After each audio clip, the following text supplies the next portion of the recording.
I think that one of the metrics that we can use to measure success from this semester is by seeing how engaged the students were. You know, you have 82 students at 8 a.m. 2 days a week, and most of the time if you're in a big lecture format, you're going to have people in the back of the room either on their phones, some people asleep, some people on their computers. What I saw this semester that really stood out is the students were a lot more alert because they were moving around, they were working with their team. It got them going in the morning, just waking up, standing up, and not sitting the whole time, made it more interesting for them. It was activity at 8 a.m. So I think that a majority of them, I would say, enjoyed that aspect of it, that it wasn't the dry lecture. Classes where we had just straight lectures, it was very easy to not pay attention, and it's a lot harder to learn and understand the process just from hearing it. But the daily exposure to the activity seemed to help a lot. I personally just took an inventory every single class, reading the audience, seeing how they were responding to the information being presented, how they were interacting with each other during activities. I feel the class made everyone interact with each other, the professor, teacher, the TAs, students. And I think that the activities really helped keep people engaged. When I can see it in their eyes that they're paying attention and they're having conversations on the side, not about what they're having for dinner or what they're doing later or this weekend, they're having conversations about the topic we just discussed or the activity that we just had. They're talking to each other, they're having conversations, they're pushing back against each other, like, I don't know if that's the same way I'm seeing it. And that's how I know that we're engaging the students. I enjoyed getting to talk with them outside of class, and everybody seems to be enjoying it for the most part. I've had a number of students just in conversation say, oh, I really like what we're doing. I really can't wait to go to class. And you're like, oh, gee, that's great. But then you have the same number of students go, you know what, I don't get this. This is just, I would much rather be lectured to. We do have the 2% that doesn't quite enjoy the games, or they don't enjoy the sticky note activities or returning to kindergarten.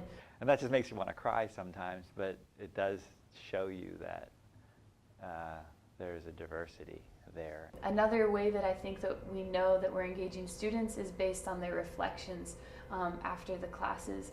The reflections are, I guess, intended to try and pull out of the student what their perceived learning outcomes were versus what we want the learning outcomes to be. So it's kind of hard not to lead them. Either they're getting very good at giving us the responses that we hope they give them, or we're leading them in the questions, and all of that could be the case. I think from the reflections, they were asked to do, they did actually provide some very good, this is what I learned and this is why I perceive that it's a good thing to do.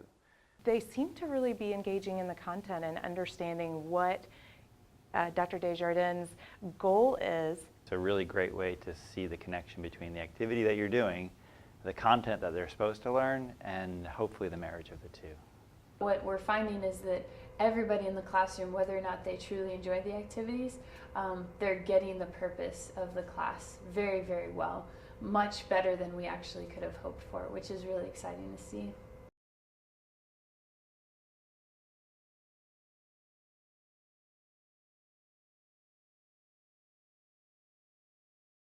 So I think that looking back to the control group that we had a full year ago now that was completing their senior design process, I think that they potentially had more of that domain knowledge. They had more of those specifics. They knew definitions of things. They knew how to use the language properly when it came to design. And I'm not sure that all of the students from the intervention group quite got that. Of my fears was that the content that is required me to give them was not getting to them. And I think that stems from us not being able to put all of that domain knowledge into the intervention group's curriculum and the daily classes. It's just too much information. And from these presentations, I've seen that that's not the case. They have gotten the content and they have disseminated that content into what is required of them for the course. I think that the activities are translating to the students, and the reason I say that is because we're seeing them bring the concepts from past classes into their homework assignments, into their reflections, and into classes that are 2, 3, 5 weeks out from when we did the initial activities. One thing that I have definitely seen an improvement in, and it goes back to their understanding of the design process.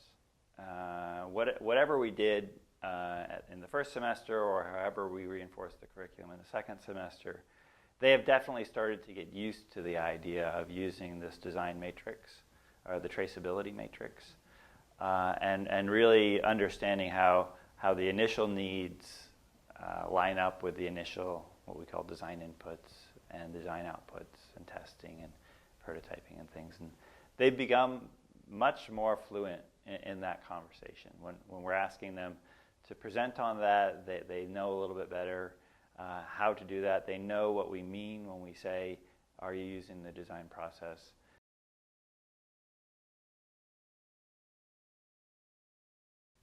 In terms of what they produced, at a design level, the quality of the work this year, I would say, is comparable, maybe slightly above. How market ready were they? How ready for intellectual property are the projects that they developed? I think that those could be other ways to measure the success of the senior design process. I perceive that teams got higher marks in what we call using the design process, making sure that what they were making solved the need. And maybe we're just getting better at instructing them of that, in this second semester course. But that certainly has been my perception. The technical content, I'd say, is about the same.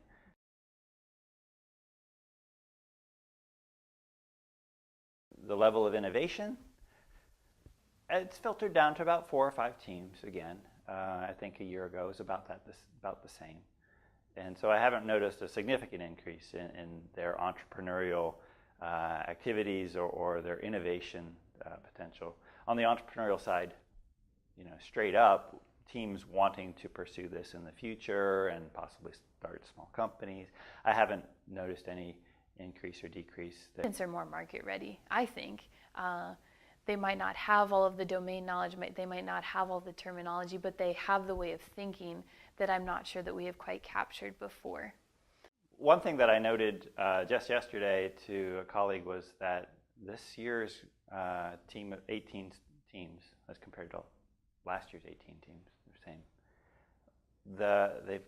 There have been no team-related issues at all.